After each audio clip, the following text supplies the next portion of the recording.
right.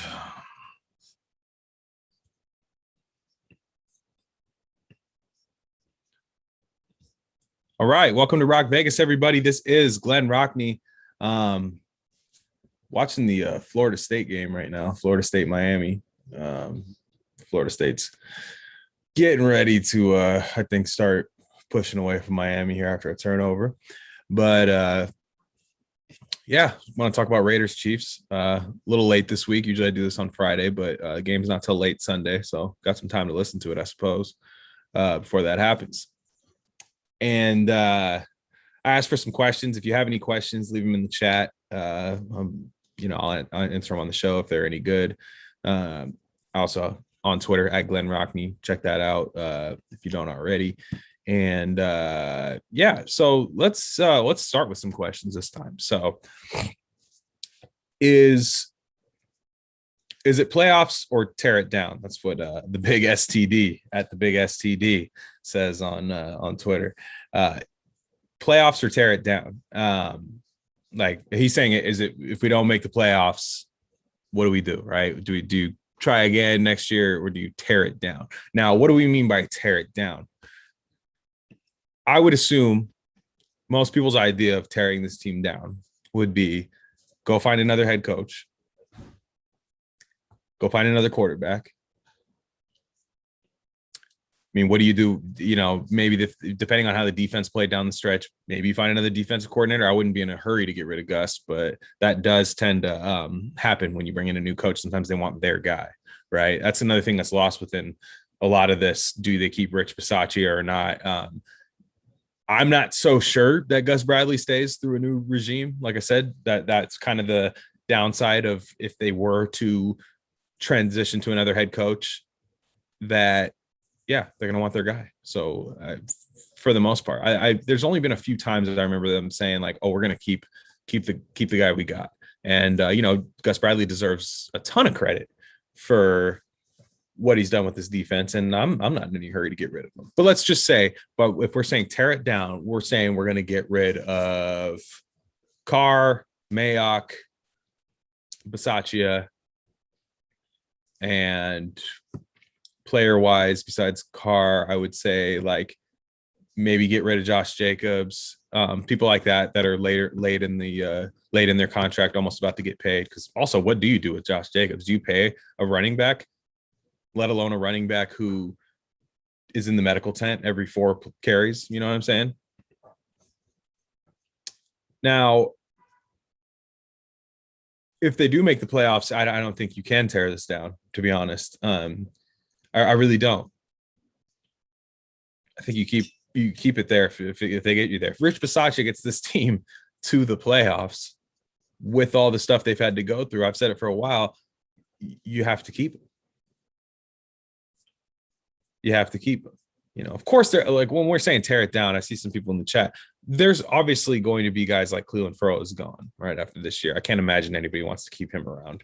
I think, especially if you get a new GM, if the GM is not Mike Mayock next year, they are cleaning house on this roster, except for the obvious hits on the draft, the Crosbys, the Nate Hobbs,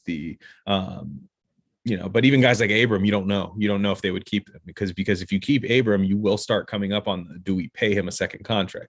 Would you pay Jonathan Abram a second contract? Again, we're gonna have to see. I need Jonathan Abram to start creating some more turnovers though, big time plays, if I'm going to pay the box safety. Those are moves you're going to have to make regardless of regime, is do you want to pay some of these guys? And that's ultimately the reason why I didn't like even taking Abram or Jacobs in the first round, was because it's like, maybe Abram you thought could have a nice long career in the NFL. And definitely still could. But like Jacobs, I'm never giving Josh Jacobs a second contract. Never. I would never do that. Like there's no way that would pay off. You still had to go pay Kenyon Drake in the offseason to, because Jacobs wasn't enough. So yeah, you if they don't make the playoffs, what the hell else was the point of this year? I understand they had some issues, but I think those issues were early enough in the season, and you already had a winning record when that happened, to where you still need to be a playoff team. I'm not saying win a playoff game, be a playoff team. You can't have your traditional Raiders November and December. You just can't do that. If you do that, you have to get rid of the reasons, at least in your mind, why you think you fade away every single time. Right? Why the last 3 years, if provided this year does not end in a playoff berth, the last 3 years you've been over 500 going into the downs part of the year, and you don't make the playoffs either time. So it's something that you have to go into. I would say that, and I like the way Derek Carr plays more often than not. But I'm sorry, there comes a time where he wouldn't be able to get another contract with this team, and maybe you keep him and you draft his competition. Maybe you do that. I'm not saying you get rid of him, but you don't. You are looking ahead past him, I should say. Okay, next mailbag question. We are going to go with Stevie at Stevie D. He's private on Twitter, though, so don't, just leave him alone.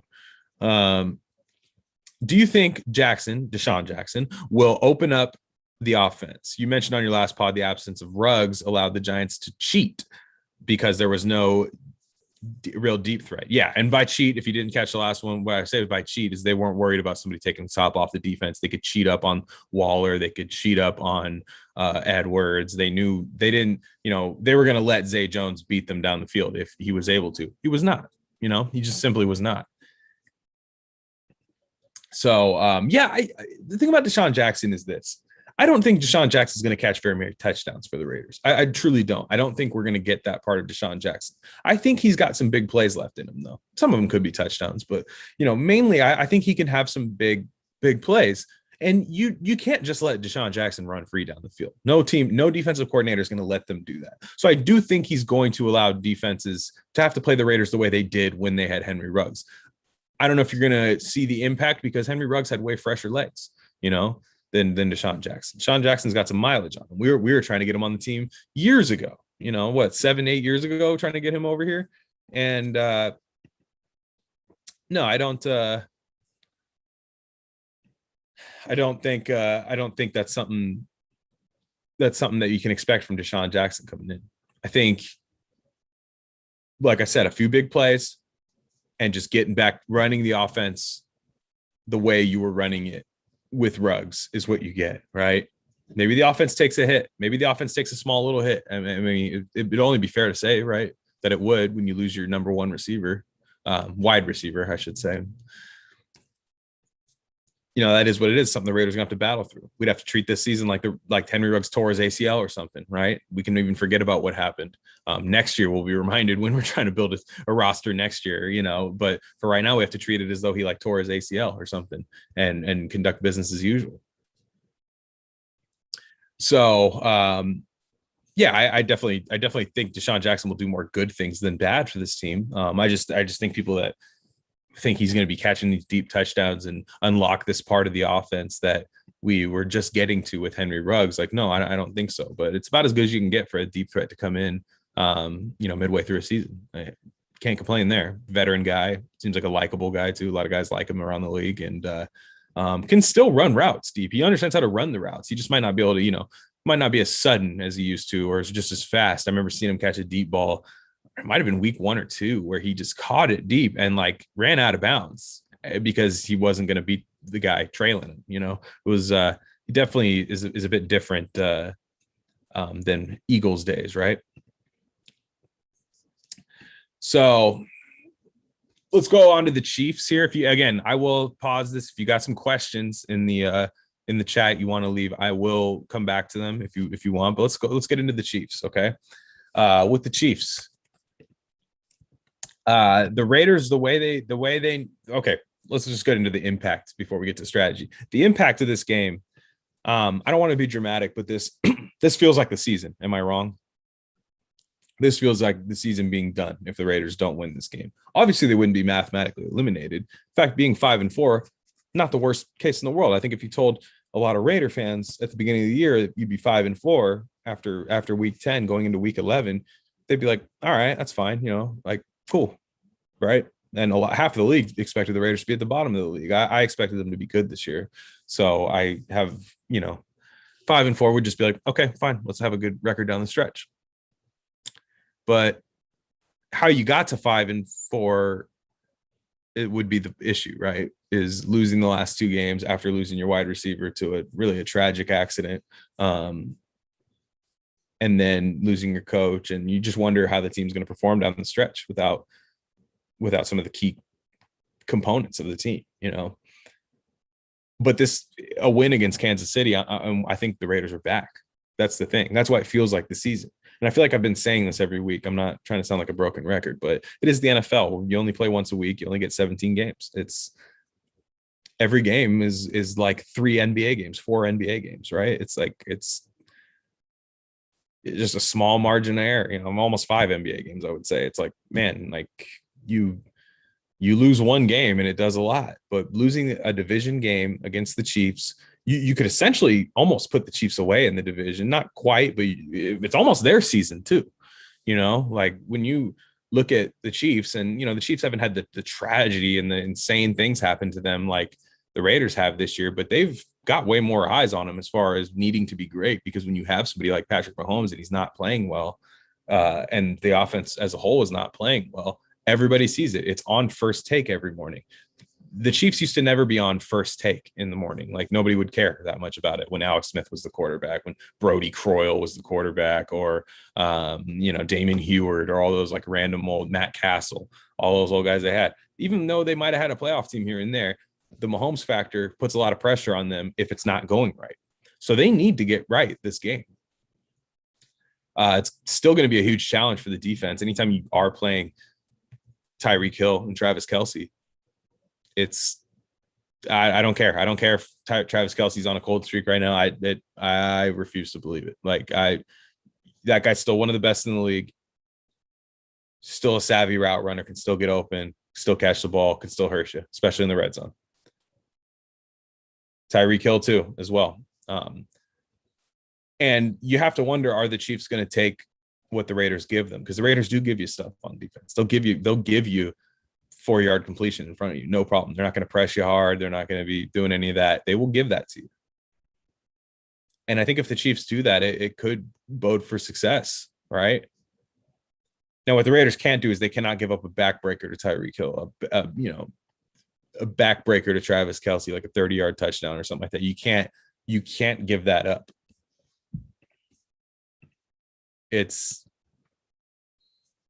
I agree with Iceberg 32 in the comments. I agree. I'm nervous, but like I said, if you don't show the way I'm nervous, but I'm also a little bit excited, simply because I think the Raiders have just the last year, I should say, have really kind of played well against the Chiefs. This one's in Vegas. There's really no excuse. You can't use the Carr Arrowhead thing. He should be able to play well against this defense. The Giants are a better defense than the Kansas City Chiefs. The Giants played really good coverage against the Raiders. Now, I know the Raiders didn't have the best receivers, and Carr didn't make the best decisions in that game, but the Giants played well on defense in the secondary. I don't believe that the Chiefs are going to have the same success against the Raiders. But there's a lot you have to put on Bryan Edwards still. And, you need to have that big Waller game. It doesn't look like I was hoping they'd have Daniel Sorensen on Waller, but I think they're going to have other plans for that too. And I think it's going to come down if the Raiders can establish a good run game and run game and red zone on offense, because I wouldn't try to force it to wide receivers. I'm usually in favor of the Raiders going 5 wide, but I don't think they have 5 good receivers on this team right now. I don't trust a guy who's been here since Monday to be considered a good receiver on the team, but I would like to see a lot of 12 personnel, right? With a running back, 2 tight ends, Foster Moreau on the field a lot, Darren Waller on the field a lot. You can run on that and you can play action off of that. And I think they're more physical than the Chiefs. I think they are. Chiefs are getting a little healthier. They got Melvin Ingram now, undercover Raider killer. So that's always important. And that made me think, that was a strategic get by them, in my opinion, was Melvin Ingram. I don't think he's an amazing rusher, but he always finds a way to get in the backfield against the Raiders. So, and you play them twice a year, and then you can maybe get some revenge against, the Chargers. So it's a smart, very, very smart move by them to do that. But you can run at those guys. You can run at them. Chris Jones is back, and Chris Jones is a beast. You have to have a plan for him. But other than that, you can run at Frank Clark. You can run at Melvin Ingram. It's doable. You can run on that and then get creative with play action. Like I said, even start with play action early. Set up that run game. Set it up to where they can't, crash towards the running back every play. They have to account for play action. And then take a strategic shot. I don't need the Raiders chucking it down the field all the time. I'm kind of one of the few guys that is kind of against that sometimes, because teams are clearly prepared for that against the Raiders now. Carr has a lot of good deep passing yards on the play. We need to adjust, and we need to get back to that pinpoint accuracy, 7 to 10 yard throws where you're moving the chains, running the ball well. I say all that, but then what happens when you get to the red zone?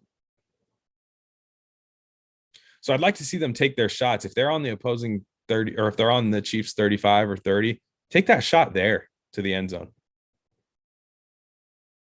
Because I just think the game gets weird for Derek Carr. I think it gets weird for everybody on the team. It gets weird for Greg Olsen too, and it got weird for John Gruden when you condense the field. When you get it down to the goal line, it just seems like everything moves slower. Seems like nothing looks fluid. You don't have as much room to run. Take that shot from the 30-yard line. Take that shot from the 25. You know what I mean? On second down or something. Like, do it.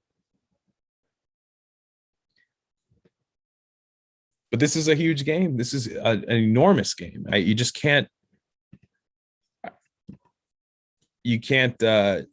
can't really express that enough, I should say, is you don't. 6-3 and 5-4 feel like eternities away from each other, right? Like, if you're 6-3, you're like, dude, 6-3, awesome.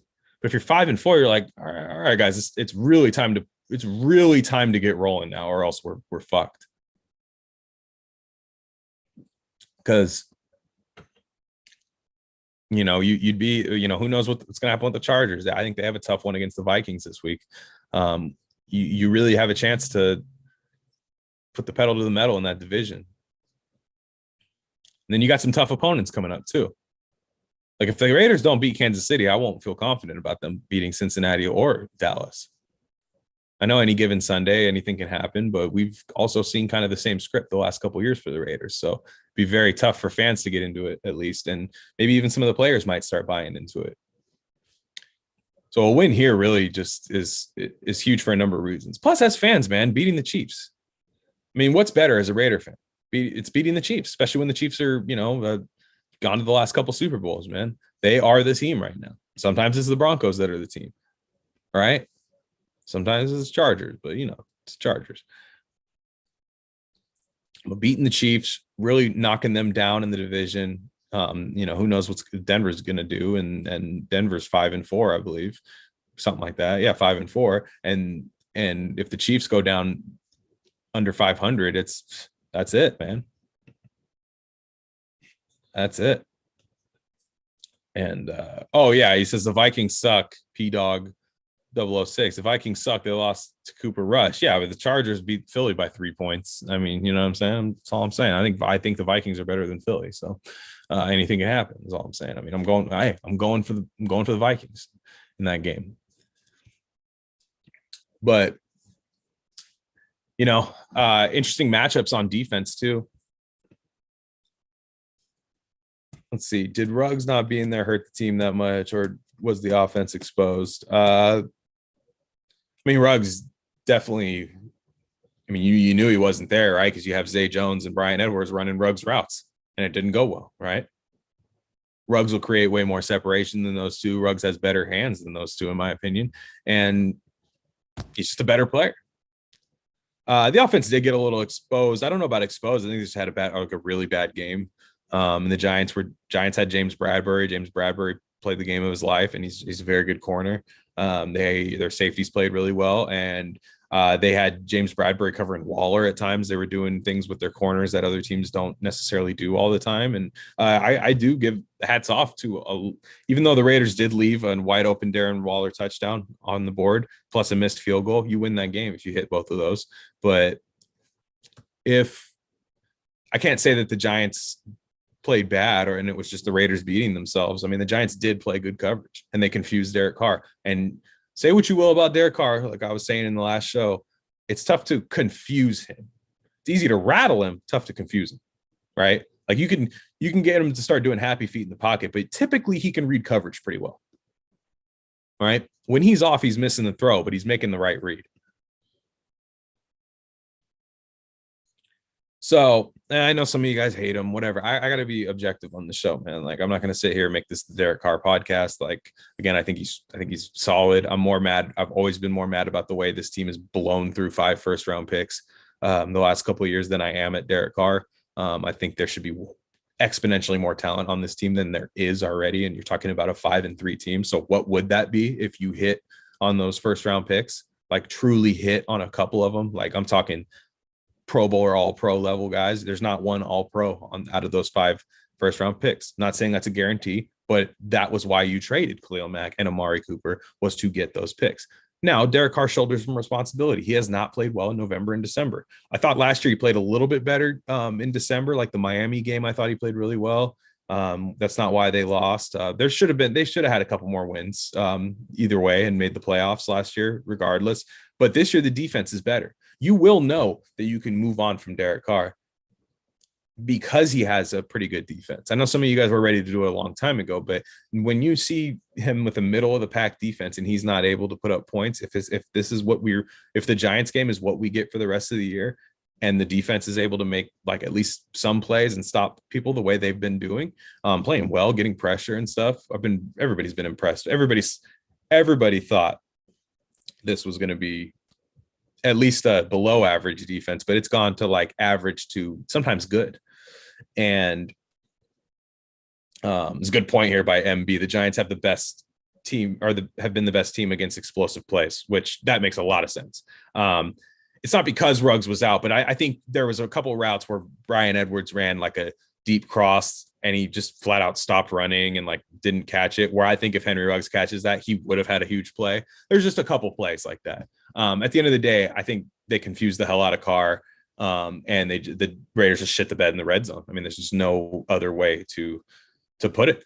So, but like getting back to Carr with this defense the way it is, and they've had some weapons. They have weapons that quarterbacks can win with, and I think you can move on. You're just like, okay, that's it. I know that it's not just my defense and it's not just this. I will have to make that move at quarterback. And again, I think it's going to still be a hot button topic, even if the Raiders do make the playoffs. If maybe they think like, okay, can we be better with somebody than Carr? I'm willing to listen to that. I think that's true. I didn't really like moving on from Carr with Gruden because Gruden doesn't have that track record of developing young quarterbacks. Right. But now that they don't have him, I'm saying it. Let's do it. Let's develop a young guy. I'm totally down. But Gruden wasn't the guy for me to develop somebody. That's why I like that if Carr at least looked good in his offense, I wanted him staying there. But now that they're not, if it doesn't look right at the end of the year, if Carr's not making these great plays and playing winning football with a pretty solid defense, yeah, what the hell else are we paying you for? I get that. So yeah. Let's see. What else do I want to talk about today? Oh, yeah, just a few more. Let me get back to my point about the defense, right? Playing against Patrick Mahomes. Really wish they could have Trayvon Mullen back. Another guy that gets hurt a lot. In fact, he doesn't really miss a lot of time. For some reason, I thought he missed more games than he really had. But he just comes out of the game a lot, and it looks bad every time. You're like, oh shit, that looks terrible. But then he's like back in, This is the first time he's missed like a super big chunk of time. So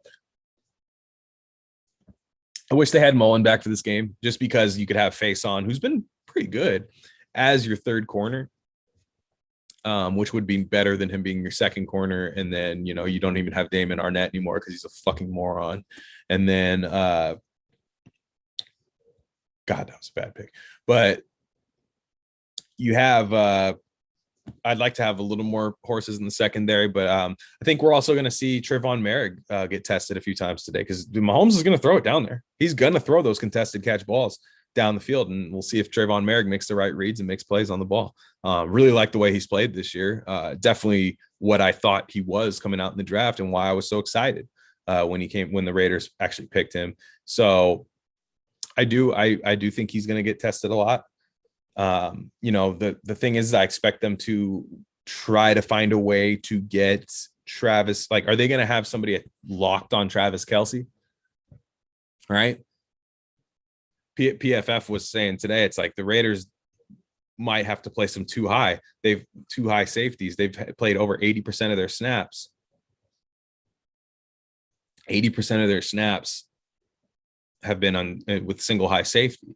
And, that can invite, with Patrick Mahomes, that can invite some big plays, even though the Raiders simply have not given those up this year. So it's going to go on. Do you want to have, who would it be? Corey Littleton shadowing? Maybe Nate, would you have Nate Hobbs on Travis Kelce? I don't know if I assign that to Nate Hobbs right now, even though he's been great this year. I don't know if I do that. Do you have Corey Littleton on there? I know he hasn't had the best season, not as good as I thought he would have this year, but it's very interesting. I'll be interested to see if Gus Bradley just says, hey, you know what? We're playing good defense right now. So people say Diablo. Okay. In the chat, Diablo, he can cover. And I think he's going to end up being a nice player for this team. I don't know that that's when I roll him out. I don't think it's going to be Merrick either, because Merrick's going to play. You need Merrick back. He's the only guy that can make a play on the ball down the field. I don't know if you're going to have him just on Kelce. The only reason I'm saying is who's going to be on, because I don't want to have a time where you can find a way where they play that zone and have Denzel Perryman even near Travis Kelce, because that's what scares me. Denzel Perryman can defend. He can defend the run. He's not a coverage guy. In fact, I'd say he's one of the bottom coverage guys in the league, to be honest. And that's nothing against him. I think he's done what has been asked of him to do. It's just you got to. Some people are really saying how good he is, and I'm like, no. No. So I really wish they had Nicholas Morrow back, and I really wish they had Trayvon Mullen back. But it is what it is. Everybody's got injuries. There's really no excuse for this game if they are to lose this game. Interested to see. And then early down pressure. There was a thing where the Raiders, PFF put out something where the Raiders are first in early, and by a long shot, in early down pressure rate. So when teams are passing on first down, and that's what the Chiefs do. The Chiefs are not a run the football team. Yannick and Max Crosby are getting pressure. They're getting it at an alarming rate. And the Chiefs don't have a fantastic offensive line. It's not as bad as it was last year, but it's also not fantastic. So, yeah, a good point. I'd like to see KJ Wright out there. He doesn't really get a lot of snaps much, but I say bring the coverage unit out for most of the game. You're gonna have to cover. That's how you beat Patrick Mahomes. He's gonna cover. You got to cover against him and not let him run on you, because Mahomes he's got that undercover fat guy body, but he can still run. And Raiders got ran on by Jacoby Brissett. So, the mobile quarterbacks have given them some trouble. But if the Raiders defense can keep the Chiefs under 30 points, I expect the offense to be able to score more than 25. I truly do. They have to be able to do it. We can't let the offense off the hook this week. So I think that's it for me, guys. I hope everybody has a nice weekend. This is a Rock Vegas podcast. I only do them live on YouTube now. It's a lot easier for me to do it that way with all the other stuff I have going on. But I usually give you 2 a week, sometimes a post game. So sometimes it's 2 or 3 a week. If they win, I don't know if I'll be able to go live tomorrow after the game because it's so late, but I'll definitely have something for you on Monday if that's the case. And if they lose, I'll have it for you Monday too. So just saying, I won't do the immediate post-game reaction tomorrow. I got some other stuff planned. In fact, I might not even be able to watch a lot of the second half. So I'll be recording my other show, but I will have it on streaming in the corner. I will not miss that game. And I will record the game too and watch it back. So nonetheless, huge game for the Raiders this weekend. They need to win. Again, if I'm crazy, maybe I'm crazy. Am I crazy? I think this game is the season. So thoughts on Gruden lawsuit real quick. I actually haven't even paid attention to that, honestly. Let's see. Gruden lawsuit. Let me take a quick look at this. Yeah, I mean, I always thought the way he got fired, it definitely seemed like he was taking the blame for the entire league when this was probably happening everywhere. And he was a big enough name to where maybe people could just throw stuff like a snowball running downhill, getting bigger and bigger. Oh, he did this, he did this, he did this, and nobody else did anything wrong. Let's see. The complaint alleges that defendants selectively leaked Gruden's private correspondence to the Wall Street Journal and New York Times in order to harm Gruden's reputation and force him out of his job. There is no explanation or justification for why Gruden's emails were the only ones made public out of 650,000 emails collected in the NFL's investigation of the Washington football team, or for why the emails were held for months without being released. I don't know. I don't know what that's going to win. He obviously is not going to get his job back. Oh God, I hope not, actually. What if he did? That'd be a nightmare. What if because I don't think Mark Davis wanted to fire. What if he was like, oh yeah, you won that lawsuit, public, but I don't know, maybe the PR, the John Gruden's not winning the court of public opinion either way. I'm just saying, I thought we were finally rid of him, but I think he's right to do that because it did feel selective. And why not, right? I mean, Gruden's not going to work in football anymore, like at least not in any corporate capacity, right? Like ESPN and stuff like that. If anything, he's gonna have to start like his own YouTube channel or something and interviewing players or something, which definitely think he'd be fantastic at. So I think he's right to sue. I would too. Why wouldn't you? Okay, Brian. Let's see. Brian Ayala. Desean Jackson, 3 catches, 82 yards, and 1 touchdown this Sunday. Okay, speak it into existence, brother. So you just call him one big play. That's probably maybe one 40-yard touchdown, a 20-yard catch, and then like another 20-yard catch around there. Yeah. Let's do it. Hey, if they do that, then that means the offense is humming, right? So let's get Darren Waller. Let's. I always forget we can't forget that we have him, man. We can't forget that we have him. So that's it for me, guys. I'm at Glen Rockney. Make sure you subscribe to the channel, RC Sports. Dropped an episode about the entire NFL through midseason. Really interesting stuff. If you like this show, you'll love that. So go check that out. That's on this channel. So remember, RC Sports, it's in the game. I'm Glen Rockney. That's it for me. Everybody have a nice Saturday.